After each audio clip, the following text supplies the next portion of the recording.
and the day that we began to make America wealthy again. We're going to make it wealthy, good and wealthy.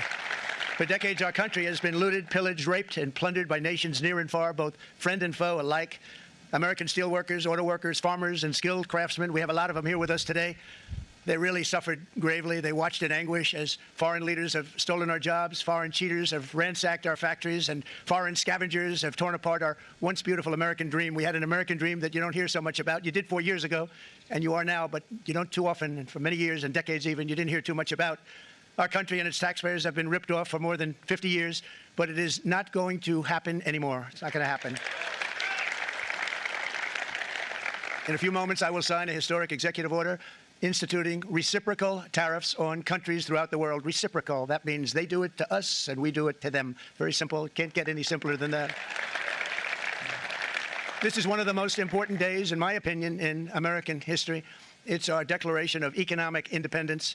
For years, hardworking American citizens were forced to sit on the sidelines as other nations got rich and powerful, much of it at our expense.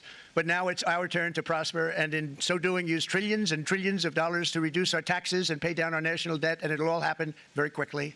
With today's action, we are finally going to be able to make America great again, greater than ever before. Jobs and factories will come roaring back into our country, and you see it happening already. We will supercharge our domestic industrial base. We will pry open foreign markets and break down foreign trade barriers. And ultimately, more production at home will mean stronger competition and lower prices for consumers. This will be indeed the golden age of America. It's coming back. We're going to come back very strongly. Buenas tardes, soy Yonosa y junto a mí mis compañeras Paula, Laura y Valentina presentaremos impuestos por los Estados Unidos y su impacto global. Hoy, en la economía global, hablaremos de los cambios más importantes en la economía mundial entre el 2024 y el 2026, un periodo que marcó los aranceles de conflictos entre potencias y un impacto directo en el crecimiento económico global. Para entender este escenario nos acompaña quienes hablan, mi compañera Valentina y Paula, quienes analizarán estos cambios de distintos ángulos. La evolución de la política de aranceles entre el 2024 y el 2026 muestran cómo los países han cambiado su forma de regular el comercio internacional. En el 2024, la mayoría de economías mantuvieron aranceles estables, buscando facilitar las importaciones y exportaciones para impulsar el crecimiento económico y fortalecer las relaciones comerciales. En el 2026 la situación cambió porque varias potencias, especialmente los Estados Unidos, aumentaron aranceles a productos extranjeros con el fin de proteger su producción nacional, que esto hizo que muchos productos importados fueran más costosos y generando tensiones comerciales entre países. Para el 2026, esta tendencia de proteccionista se fortaleció de países como Colombia, que han ajustado sus aranceles para proteger los sectores importantes como la industria, el acero y la manufactura. En conclusión, la política de aranceles ha evolucionado de un enfoque más abierto a uno más proteccionista, donde los países buscan cuidar su economía y producción interna frente a la competencia externa. Valentina, en este aumento de aranceles no ocurrió solo por razones económicas. ¿Qué hay detrás del conflicto entre Estados Unidos y China?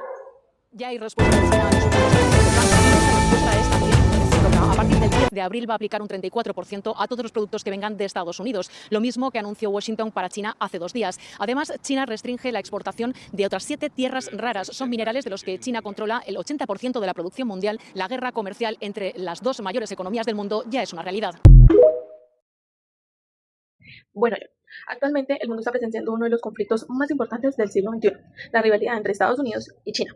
Pero no solamente se trata de política o de economía, sino que también es una competencia por el control de la tecnología, los recursos y el poder global. Como no es secreto, Estados Unidos ha sido durante décadas la principal potencia mundial con una economía fuerte, pues liderando así el mundo tecnológico y la influencia internacional. Y por otro lado, China pues ha crecido de forma acelerada en las últimas décadas, convirtiéndose en la segunda economía más grande del mundo y esparciendo su influencia en Asia, África y América Latina. No es secreto para nosotros que uno de los principales puntos de conflicto es la tecnología. ¿Por qué? Porque actualmente el país que domine la tecnología tendrá una ventaja económica, militar y política.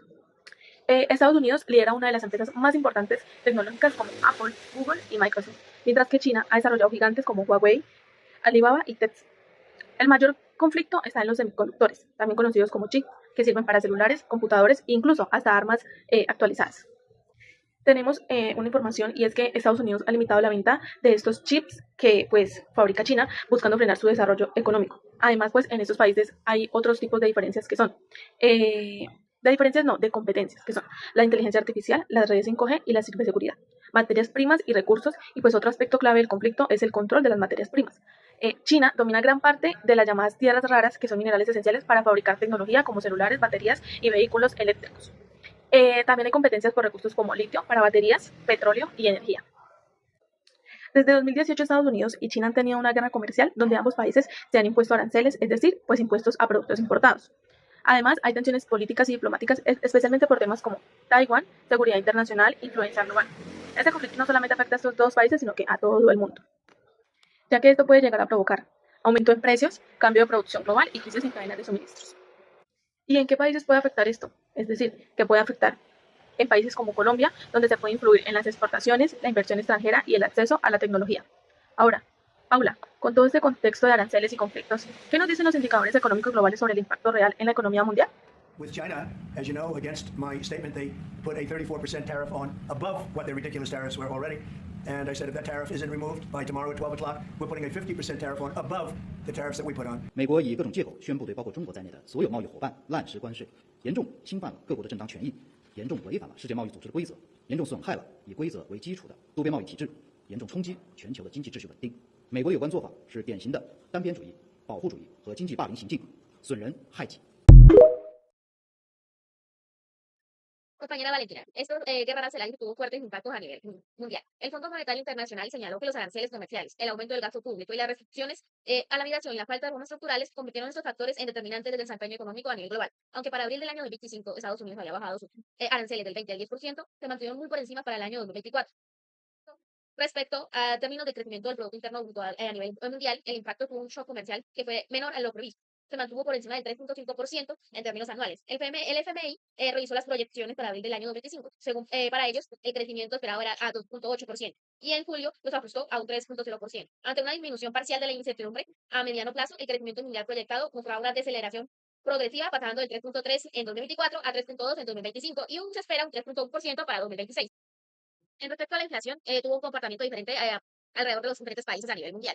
Se observó que aumentos generados en Estados Unidos y descensos en varias economías emergentes. En el caso de México, Reino Unido, y la inflación superó lo previsto, mientras en países como Filipinas, India, Malasia y Tailandia fue menor a las proyecciones que se tenía el FMI. La inflación al consumidor mantuvo niveles muy bajos y la inflación de productores fue negativa, reflejando la presión deflacionaria persistente.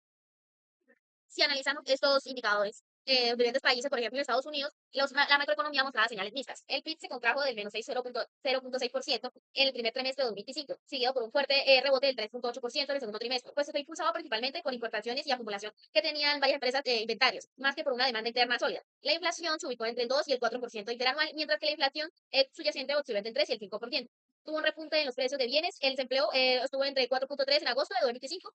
La creación de empleo se desaceleró de forma significativa desde julio, y la caída de los flujos migratorios redujo la oferta laboral y afectó el crecimiento potencial. En este frente extremo, el déficit en cuenta corriente alcanzó 4.6% del Producto Interno Bruto, muy por encima del promedio histórico. Mientras que la deuda de Estados Unidos se proyectó en 100.22% del Producto Interno Bruto para 2024 y 143% para 2030. En China, que fue el país donde más se le pusieron aranceles, que fue al máximo del 100.4%, el crecimiento económico tuvo pérdida dinámica. El Producto Interno Bruto creció en 6.2% para el primer trimestre de 2025 y se desaceleró al 4.2% en el segundo trimestre, debido principalmente a una menor contribución de las exportaciones netas. Aunque la demanda interna respaldó por políticas de estímulo, el sector externo, las exportaciones de Estados Unidos cayeron significativamente. Fueron compensadas por mayor comercio en la zona del euro y los países de la ASEAN, favorecido por la depresión del renminbi. China mantuvo un superávit en cuenta corriente del 3.2%. en la zona europea mostró una desaceleración marcada. El PIB creció solo el 2.3% en el primer trimestre de 2025 y solo 0.5% para el segundo trimestre. Esta contracción es clave en países como Alemania e Italia. Esta inflación se estabilizó aunque permaneció por encima de las metas del Banco Central. El superávit que se redujo al solo 1.9% del Producto Interno Bruto, mientras se registró 3% en la zona 2024. A nivel fiscal, varios de los países pues, incrementaron su infraestructura y la defensa, lo que elevó el déficit y un aumento en la deuda pública del 87% del Producto Interno Bruto. Para Japón, el crecimiento fue moderado pero positivo, de un avance del 0.3% en el primer trimestre y 2.2% del segundo semestre, impulsado por la inversión en el capital y las exportaciones de vehículos. Sin embargo, pues tuvo unas pérdidas de exportación que van a caer a mediados del año, especialmente en sectores afectados por las aranceles estadounidenses. En el comercio exterior, los precios de exportación de automóviles japoneses hacia América cayeron un 20%, mientras que el país mantuvo un superávit de cuenta de 4.7% del Producto Interno Bruto. En el caso de los mercados emergentes, el crecimiento durante el primer trimestre fue solo de menos de lo esperado, apoyado por factores específicos como la producción agrícola. Por ejemplo, Brasil tuvo un récord en la producción agrícola y un dinamismo en el sector de servicios por parte de la India, que fortaleció la demanda interna en Turquía. No obstante, estos países enfrentan riesgos de crecimiento asociados a la menor demanda externa, al endurecimiento de las condiciones financieras y la reducción de la ayuda internacional. La deuda de las economías emergentes se proyecta al 70% del Producto Interno Bruto. Bueno, el FMI concluye que la economía mundial pasó de iniciar una resiliencia a un escenario con señales claras de desaceleración. Se caracterizó por un crecimiento más débil y una inflación persistente en algunos países. Pregunta mi compañera Laura, después de analizar los efectos de los aranceles y las tensiones comerciales, ¿cuáles son los principales desafíos que enfrenta la economía global y qué soluciones podemos aplicar para reducir estos impactos? Buenas noches, mi nombre es Laura Ruiz. El día de hoy vamos a hablar de los principales desafíos en los aranceles de Trump y el ataque a lanchas en el Pacífico. Debido directamente esto a la protección económica y seguridad marítima, estos son desafíos y soluciones de 2025 y 2026. Este informe analiza directamente la política de aranceles y las acciones marítimas militares de Estados Unidos, así como sus impactos y posibles soluciones tecnológicas y diplomáticas. Vamos a brindar directamente un contexto de los aranceles. Se incrementan significativamente los aranceles con el objetivo de proteger la industria nacional, generando tensiones comerciales globales. Además de ello, también vamos a hablar directamente de la seguridad marítima. Se han reportado ataques a embarcaciones en el Pacífico bajo la justificación de la lucha contra el narcotráfico, generando controversias internacionales. Esto teniendo directamente una relación entre fenómenos. En este caso vamos a encontrar directamente la protección y el militarismo. Están interconectados y afectan directamente la estabilidad global. A continuación vamos a ver directamente algunas soluciones tecnológicas, lo cual van a permitir ayudar en estos aranceles y directamente en estos conflictos. Vamos a encontrar directamente como solución las inteligencias artificiales, directamente como monitoreo comercial. Además a ello un blockchain para trazabilidad directamente de estas comercializaciones que se hacen directamente por los aranceles y además de ello pues también con el tema del Pacífico. Otra directamente de estas soluciones son drones y satélites para vigilancia marítima. Además a ello un Big Data contra el narcotráfico. Las soluciones diplomáticas que vamos a ver a continuación son la fomentación directamente para fortalecer organismos internacionales, crear acuerdos regionales, impulsar diplomáticamente y preventivamente a estas regiones. La regulación de uso de las fuerzas, de estas fuerzas militares para saber directamente en qué momento se debe ejecutar y para esta forma generar un control eficaz. Una propuesta económica es la diversión de mercados, integración regional, inversiones e innovación. En conclusión, los aranceles y las tensiones comerciales representan uno de los grandes retos de la economía global actual. Superarlos requiere cooperación internacional, políticas responsables y una visión de largo plazo que priorice el crecimiento sostenible y la estabilidad económica. Y finalmente les agradecemos a nuestra audiencia por acompañarnos en este análisis y los invitamos a seguir informándose y reflexionando sobre los cambios que están transformando el mundo. Muy buenas noches, excelente tarde.